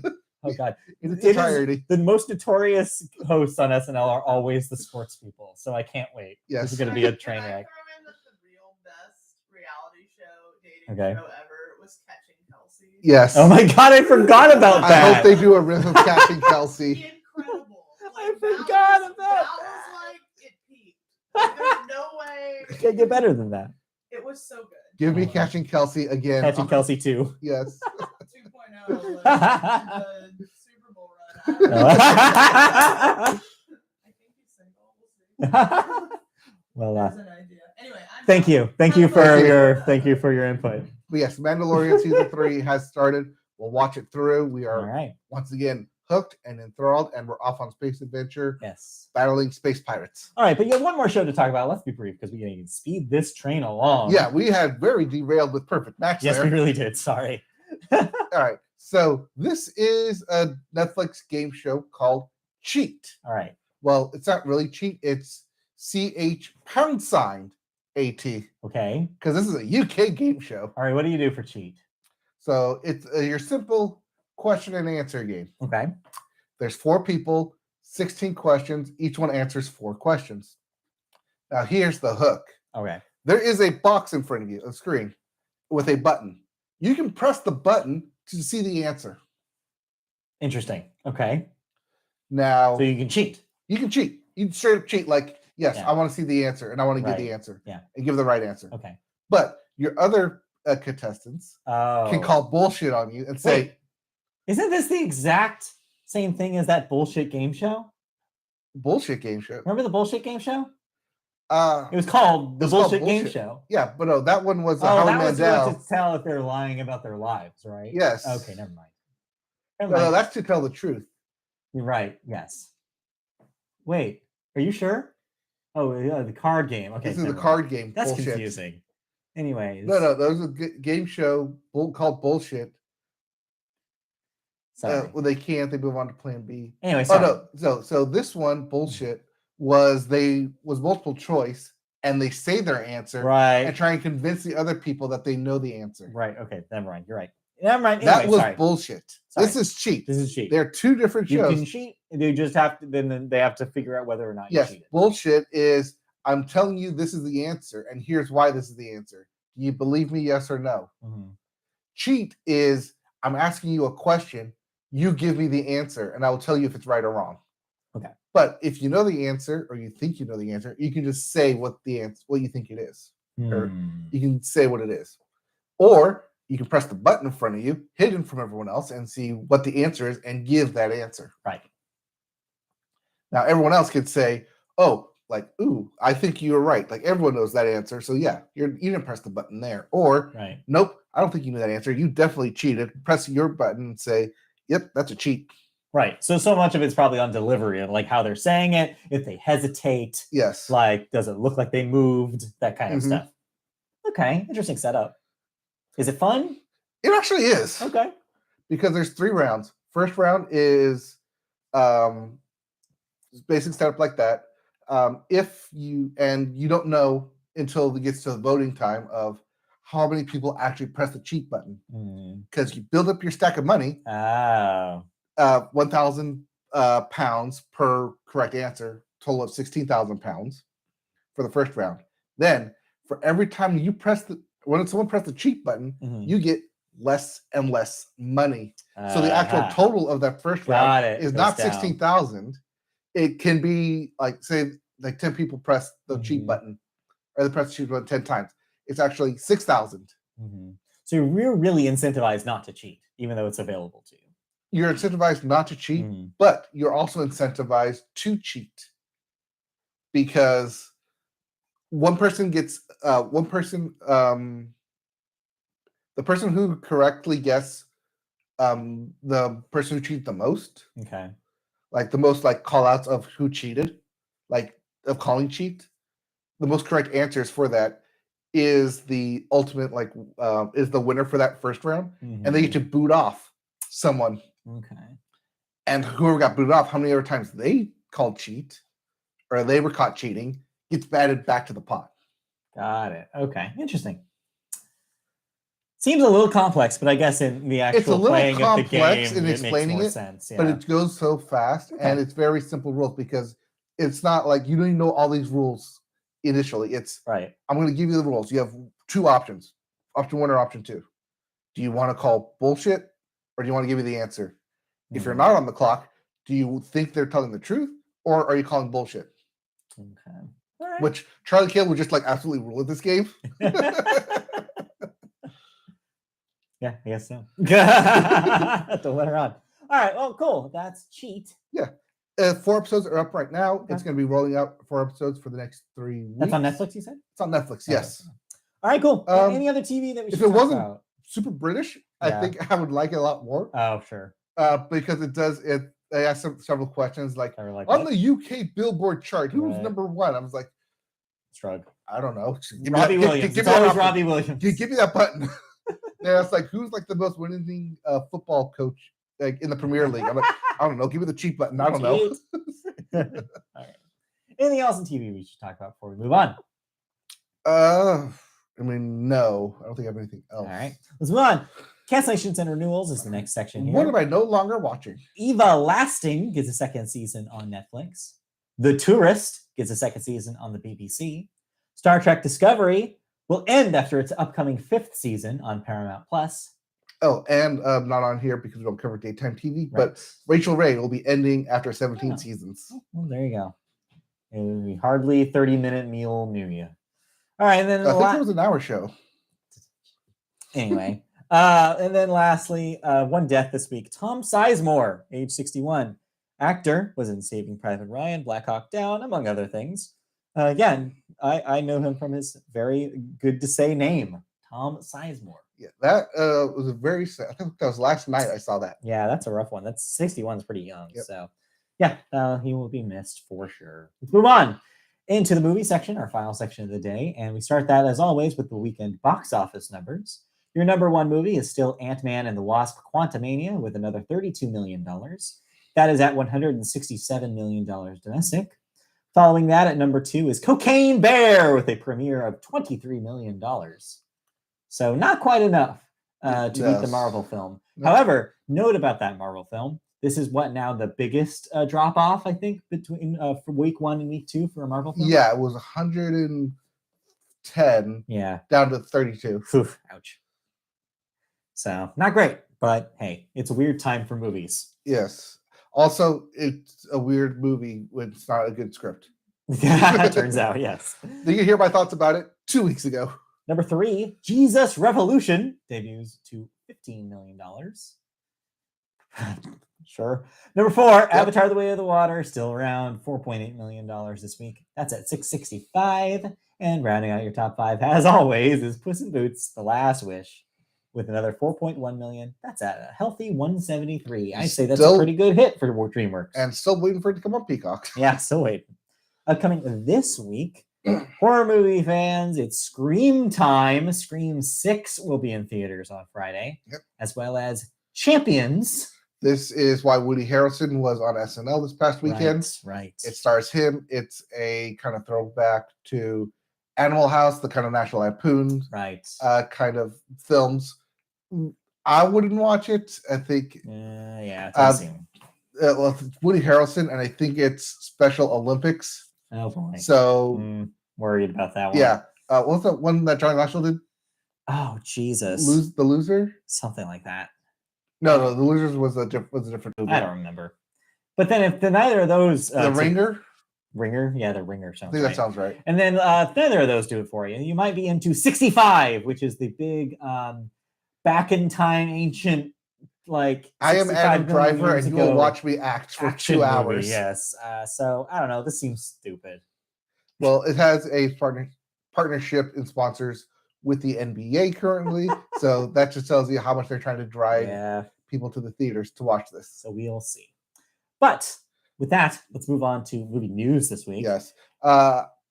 As for this past week, Creed 3 did come out. I'm planning on watching it at some point this week. Okay. Maybe if I can find some time. But I'll have my thoughts on Creed 3 next week. All right, cool. Look forward to that. If I get to it. We'll look forward to that next week. In the meantime, speaking of next week, it is award season. We are in full swing. We are in the heat of it. And we are 1 week away from the Oscars. So yes, this is typically when we would do our next week nomination show, except we happen to have the day before to do that. So next week we will talk about our predictions. However, we need to lock in our predictions today. Today? A week prior or tomorrow. By tomorrow. So by tomorrow we have to have them locked in. I haven't even done them yet. So I need to do those today because I haven't even thought about it. Yes. But to help our predictions, we have a couple of results to talk about. We have the Screen Actors Guild Awards that happened this biggest voting block for the Academy Awards. They are actors. So yes, it's important. And Everything Everywhere All at Once nabbed the Best Ensemble prize, which is usually a good indicator, although it hasn't been in the last 5 years that we've done this, I swear, at the 29th Annual Screen Actors Guild Awards on Sunday. It also broke records, becoming the biggest film winner in the history of the show, sweeping nearly every category. The last 2 weekends saw the film take top prize at the Producers Guild Awards and the Directors Guild Awards as well. The Oscar hopeful dominated the evening with 4 wins, followed by The White Lotus with 2 victories, because television is included here too. Brendan Fraser earned Best Actor honors for his work in The Whale. A24, the indie studio behind Everything Everywhere All at Once and The Whale, emerged victorious in every film acting category. On the TV side, Jason Bateman and Jennifer Coolidge won the TV Drama Acting Awards, and Jeremy Allen White and Gene Smart won the TV Comedy Acting Comedy Acting Awards. Wrong emphasis there. Yes. So Jason Bateman for Ozarks, Jennifer Coolidge for White Lotus. Yep. Jeremy Allen White for The Bear. All right. And Gene Smart for Hacks. Yes. So feeling good about Everything Everywhere All at Once, I bet you are. Oh, yes. Especially after the BAFTAs, which we were talking about last week, where All Quiet on the Western Front swept those, but those are the British awards, and they are very British. Sure. Well, Everything All at Once is a German film. Right. No, you're thinking of All Quiet on the Western Front is you very said German Everything film. Everywhere All at Once. Yes, Everything Everywhere All at Once is going to win. It's not a German. It's not a German film. But in an alternate universe, it is. Somewhere out there, it is. Because it is. According to that film's logic, it is. In that universe, you have bratwurst hands. Yes. Anyways. With sauerkraut coming out. Yeah, ooh, gross. That bodes well, I'm sure, for your predictions going into next week. Yes. I am still riding the hype train that is Everything Everywhere All at Once because let's see here. In about 1 week from now, it would have been when I saw it in theaters in mid-March last year. And to have a film basically 1 year later dominate everything. Yeah. Continues. I can see it happening. I mean, we'll talk about predictions next week, but I could honestly, at this point now, I could see it. I can see it. We got to lock it in though. We have to lock our predictions in. And we will have our official Academy Award predictions for next week's episode. Meaning, if you want to match our predictions, you either do so on our website next week, or you have to listen to our podcast before Sunday's show. Stay tuned. But in the meantime, if you want to know the world of animation has been up to, the Annie Awards were also this week. Guillermo del Toro's Pinocchio was the big film winner, of course it was, at the 50th Anniversary Annie Awards, snagging 5 wins, including Best Feature and Direction. The Netflix pick also won for Best Production Design, Character Design, and Music for a Feature. Last year's Netflix's The Mitchells vs. the Machines won the Annie, but eventually lost Disney's Encanto for the Oscar, though, so keep that in mind. Yes. Marcel the Shell Shoes On, another stop-motion pick, scored 3 wins for Indie Feature, Writing, and for Jenny Slate's title voice role. As Marcel. Oh. It was second with 8 noms coming into the evening. Turning Red had the 3rd most nominations coming into the award show, but went home empty-handed. Boo. Weird year for Disney, I guess. Yeah. I like Turning Red. I don't know if I liked it more than Marcel, though. And I haven't seen Pinocchio yet. Maybe that's something I should do this week. Anyway, meanwhile, it's time to pencil in The Boy, the Mole, the Fox, and the Horse in your animated short Oscar pool. I also have to watch that this week. That's on Apple TV. Yep, and I will definitely be marking that as my go-to. Yeah. It collected 4 Annies for Best Direction, Editorial, Character Animation, and Special Productions. So yeah, mark those down in your animation categories. I think that Pinocchio is a lock for animated feature. Just because it says Guillermo del Toro's Pinocchio. They'll vote for him. I'm sure they'll vote for him. Because Guillermo del Toro's name is in the freaking title. I know. He did that. He did that on purpose. He definitely did it on purpose because it's not just another Pinocchio. Right. Guillermo del Toro. Although illegally, I bet he had to with the Disney thing that came out this year. Yeah. I wonder if that was like a legal thing. Like, sorry, you have to put your name in this. Yes. So, regardless. It might work out for him in the end. It might work out. All right. That's it for television news. Like I said, watch this space for predictions next week. Mm-hmm. But before we go, I watched a movie.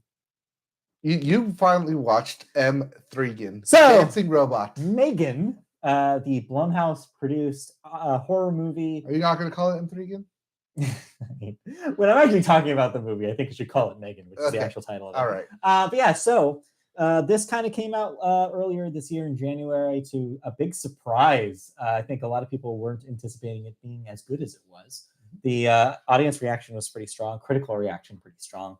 And it is now available on Peacock for streaming in 2 forms. I want to note this. By default, the form that Peacock gives you first is the unrated version of the film. If you want to see the film release, which, by the way, is PG-13, you can do that. I say that because I didn't even realize that was a PG-13 release until after we had finished watching the unrated film. I assumed that they had gotten the R for it, but maybe they really drew strategic where they cut. Yeah. So I could see it getting at a PG-13, I guess. But I think if you want to watch this movie, just watch the unrated version. Anyways. It's N-rated? Unrated version. Oh, unrated. I thought you said N-rated. N-rated. N-rated. Unrated version. Anyways. So M3GAN, yeah, I'm glad we finally watched it after all the hype. I can safely tell you, it lived up to the hype. Really? We had a really good time with this movie. It's not very scary, but it's not trying to be. It's not that kind of thing. It is in the proud horror movie tradition of you're laughing almost as much as you are like cringing at it. The setup is just so ridiculous and over the top, and they know it is. This is going for this is going for the humor of it. This is absolutely every opportunity they have to be like, wouldn't it be ridiculous if we had her do this? They are taking advantage of. It's in that proud tradition of like a Sam Raimi, like Evil Dead kind of style. Okay. It is that kind of movie. If you're coming into this thinking like, oh, it's going to be creepy, I can't see a doll again. It's not Orphan. It's not Orphan where it's creepy. No, it's definitely not. It's not in like that kind of horror movie, but it is a good time. And it's just every scene is just like everybody is taking it so seriously, which makes it work so great. Like Alison Williams is like in her Get Out mode here, where she is just like, no, I'm playing this straight, even though I know everything around me is completely goofy. The effects here are very impressive when you consider how much of this was a practical puppet as opposed to a CGI. There's a lot of CGI though. Wait, it was a practical puppet? It's not There's a person? practical puppet that is used in a lot of scenes. It's not a person? M3GAN. It is not a person. M3GAN is not played by a person. Okay. It is either a puppet or a CG thing. It does exactly what you think it will do. It is a good kind of like metaphor for, honestly, what's been in the news a lot lately, the ever creeping up AI. dread of AI and what it will do to us eventually. This is a kind of timely film in a way to like portray like, no, this is where that will eventually go. It's almost as if all these AI like nerds have not like watched any speculative fiction in the last 50 years. No, they just watched Steven Spielberg's AI and want that universe. Right, I guess. I don't know. Even that, doesn't that also have a sad ending? Well, I mean, they out-survive humans, so maybe if you're humans, it's sad. I guess. Not if you're a robot. Yeah, well, it turns out we're not robots. But yeah, so I think it's a good time. It's fun. It's not like the scariest horror movie in the world, but I don't think it's intending to be. It's ridiculous. It's over the top. It gives you the things you want it to give you. Like, it's a good time. And now it's available on Peacock, a lot of people can just watch this. And I think it's fun. We had a really good time, and it sets up at the end of it the potential for a sequel. So Meg Foreign? Yeah. No. Spoiler to tell you more about it, but yes, it does set up the possibility of something else happening to these characters. All right. Yeah, we really liked it. Okay, so maybe I will check it out. Check out M3GAN. All right, I didn't watch anything else in terms of a movie, but we do have a fan question. All right. So our favorite question here asks, who cuts the barber's hair? That's a weird question for our podcast, but I'll try to answer it. So I'm sure that barbers have barbers. Yes. It's like it's turtles all the way down, I guess you could say. It's just like every barber has a barber who cuts the barber's hair. Yeah, exactly. So if we're a podcast. That's not the question. No, but we're a podcast. So the question for us is, in this week's podcast, what do we enjoy listening to? Good question. I'm sure the question goes on. I'm sure you've taken some inspiration from some of your favorites. So absolutely. I'm curious to know what you all like to listen to. Yes. I myself was a big Giant Bomb listener before the Great Exodus. Love to hear from a fellow duder. The first Exodus or the second Exodus? That's a good question. Depends, right? Depends. So now you guys are my main source of video game news. Oh wow. No, the pressure. I'm sorry. I'm sorry. But what are you guys into? True crime, education, cooking, health, lifestyle, pop culture? Can't wait to hear your answers. I've been waiting 15 years for this question. No one ever asked me about podcasts I listen to. So I, just like you, I was am still a huge video game podcast listener. It's my main kind of podcast, only kind of podcast I listen to right now. There's been times where I've like tried out like music podcasts or something else, but really I keep just going back to the same video game podcasts all the time. I still am a Giant Bomb listener. I will never stop as long as they have some sort of, and I love Jan. I'm going to listen as long as Jan's on there because I love him. And Dan is, Dan. I've listened since they started back in 2008. And before that, I was a big 1UP show person. When the 1UP implosion happened, I was pretty sad about that. You're 100% right. I have based my approach to podcasts 100% on those two shows. Like the 1UP show back in the day, and then 1UP Yours, and then now, and then Giant Bomb after that, Bombcast. Like, we're kind of my template for how I approach video games coverage. And so, 100%. You nailed it. There are podcasts I listen to right now. The Waypoint podcast, I love them. Even after Austin Walker left, I still stuck with them. They have really good, they're more of a political kind of point of view on a lot of game stuff, which has been really vital lately, especially with stuff like, with Harry Potter and like Atomic Heart. Like, they really get into like their reasons, and it's a lot of their coverage, which is why I've been able to talk about those subjects here. Stuff that I wouldn't have known about if I didn't have their perspective on it. For retro games, I really like Retronauts, which is a podcast that actually goes back to the 1UP days, but has continued independently ever since. So they're going on like almost 20 years. And I really, really love their coverage. They really delve deep into some like video game franchises and classic games all the time. So that's a good one. I'm trying to think. Speaking of Dan from Giant Bomb, he does that side project Fire Escape with Mike Mahardy and Mary Kish. I listen to Fire Escape as well. What else? I feel like I'm missing one. Podcasts. Oh, and of course, the Nextlander stuff. After Vinny, Brad, and Alex left Giant Bomb, I followed them over at Nextlander. I was listening to Jeff Gerstmann's solo show. I stopped actually being his patron because he just does podcasts himself.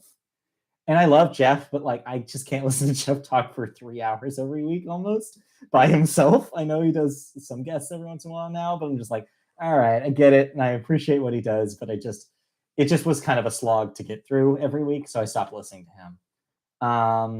Oh yeah. And recently, formerly of Waypoint, Natalie Watson and what's her name? I'm blanking on the other host. They just started a podcast. I think it's called Death by Internet, where they talk about like internet trends and stuff. They did a really good episode on TikTok a couple of months ago. That was really good. And they're also doing a Elden Ring stream right now, which has been fun to watch bits and pieces of. But yeah, those are probably the podcasts listening right now. But like I said, I've dabbled in music. I listened to the New York Times Popcast for a hot second with John Carmonica, I believe is his name. They did some really good Taylor Swift coverage when Midnights came out. And Lindsay Zolad's one of my favorite music journalists, has been a guest on there for a few episodes. So, but I kind of dropped off of them as well. What else? I feel like there's something else I'm forgetting. All right. Well, while you're thinking about that, what are your podcast docket? Used to listen to a friend of our show, or we went to college with, Katie, a podcast called Learn to Nerd, which had a bunch of people come out and just nerd out about what they were very interested in, whether it was like knitting, shows, books, TV. Oh, I just remembered something. Sorry, continue. Yeah. So it was very it was a basic podcast, but it was very interesting in getting other people who are very interested in what they're interested in, talking about like their interests, their fandoms. I think she had one about like the the Anime Con, and like people like dress up and like what gets them to like dress up, how they get around characters and crafting their cosplays. I also listened to It Was a Shit Show podcast, which takes people from the movie industry who worked on projects and details like, well, this like in essence, every time a movie or a TV show gets made, it's a shit show to make. So this is all like the behind the scenes stuff of like, oh, we had to deal with this and this, and like, oh, you like this scene? Well, here's how like it took like 3 days to shoot this one scene. Oh no. And like how like well, favorite ones recently was from The Office, and they talked about the proposal episode from The Office where Jim proposes to Pam. How that took $250,000 to film because they had to recreate a convenience store as well as rain, and it took 2 days to get the shots right. Oh my god. And it was their most expensive shot on the entire show, just for that, because they knew how important it was to the show and how they wanted to get it right. And they couldn't get it right because the water kept breaking on them. Oh, no. Oh, that sounds terrible. Other one I listen to on a seasonal basis is my football podcast show. The one that I kind of based a lot of what we do here, especially in our structure on, is the Footballers podcast. I've been listening to them since 2017, so a year after we started this. Because that first year was a shit show for us. Oh, wasn't that bad. Okay. I'm still trying to figure stuff out. Yeah, but like starting the second year, I was listening to more of them and their structure. And like they're very structured in what they did. And listening to them on a daily basis actually helped me get into the finals every year since 2017 in my fantasy football championships. Yeah. So I listen to them when football season comes around. They're my go-to. I listen to them every day. They put out new content in football season. They typically put out football content outside. Like right now, they're going through the combine players. I listen to them kind of in like giant bombs. In Bombshell, Sure. I only put on 2 episodes a week now, but I still listen to them. I also listen to Talkcast Pod Show, kind of similar to us, how it's a kind of a grab bag, grab all of whatever they've been media they've been consuming over the past week or two. Not very consistent in episode releases, I will say. But what are you saying that other podcasts don't do this every single week until they die? I know, right? What? Unbelievable! It is very unbelievable. See, that's the thing. That's coming from what I was listening to. You do this every week. You have to never miss. No, we never miss. You have to do this every week. Someone has to be here every week. At least one person put in a new episode every week. So yeah, Talkcast Pod Show. And then the one that I'm gonna segue this into our brackets for March Madness brackets. We'll get there. But Fantasy Everything is also a podcast I check out. It's a forget who the guy is. He used to be a writer for Jimmy Kimmel. Used to be a writer for Jimmy Fallon as well. And basically, it's him and his friends doing fantasy drafts of anything and everything. Oh, that's fun. So they did one of my favorite ones are like the Taco Bell menu. Just items straight off the Taco Bell menu. Well, the cheesy gordita crunch on my team. Disney films, actors, actresses, 80s comedy films. Like one of the recent ones was like 2000 comedies, like strictly Judd Apatow films. Oh, no. And you draft those films. Just whatever you want. So it's like we're just giving you a topic, but there's 5 of us in the room, and each one has a draft of I want this to be my number 1 pick, and like so on and so forth. It's very fun. It's very outlandish. It very goes some places at times. There's also I like that podcast because if you listen to it consecutively, there's a lot of callbacks to other shows that they did in the past. So I like that kind of like continuity that they bring in, especially when even though they do rotate people in and out, kind of like guest drafters. There is still a lot of continuity within like the 3 main people who are still there. Okay, and that's a very hoot and a laugh to listen to. A hoot and a laugh. Yes. Also, speaking of hoot and a laugh, I don't listen to them that often, but the people who do the Fantasy Footballers podcast also do a comedy show called the Spitballers podcast, and there's also some comedy elements in there.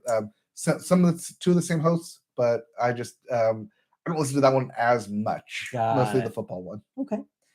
Lastly, something that was on your screen right now reminded me. I also listened to a Simpsons podcast called Talking Simpsons. Okay. Where they go through every episode of The Simpsons. They're in season 13 now. They've been cranking along on that. I know. I think they're sorry too. That's Bob Mackey and Henry Gilbert. They used to be video game journalists before this, so that's how I knew them. And yeah, it's a really informative Simpsons podcast. If you want to know every single thing about every episode of The Simpsons, they're really, really, really good sources of information for that. They also do a spinoff where they talk about any other cartoons, like where they just pick an episode of a cartoon to do. And they've also started doing movies as well. So yeah, there's a whole lot of stuff to dig into with their Patreon if you find that interesting at all.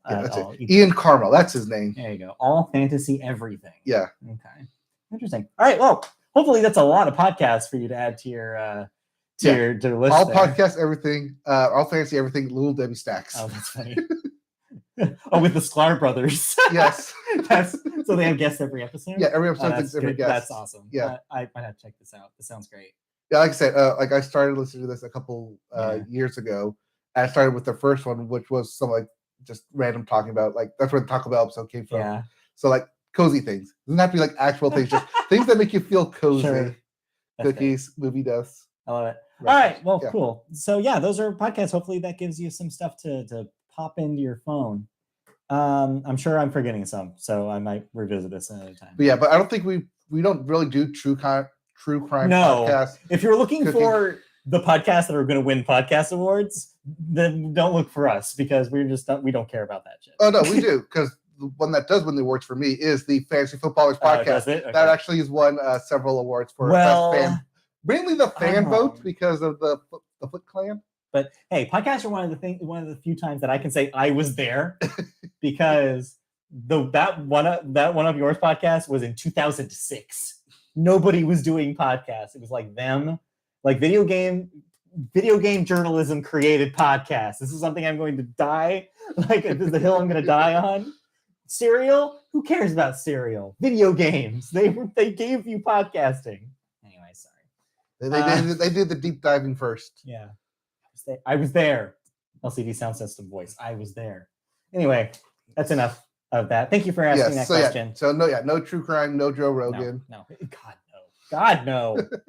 How dare you? How dare I speak his name on here?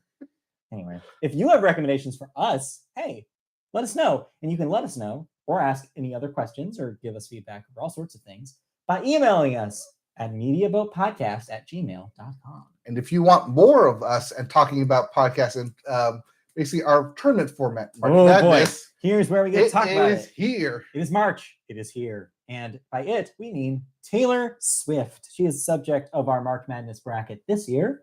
We have chosen to go through every Taylor Swift song on all of her 10 albums, no bonus tracks, and rank them. So how we're doing this is in 5 podcasts over the course of this March. We will be going through each of our records, determining what songs will move on to the final bracket.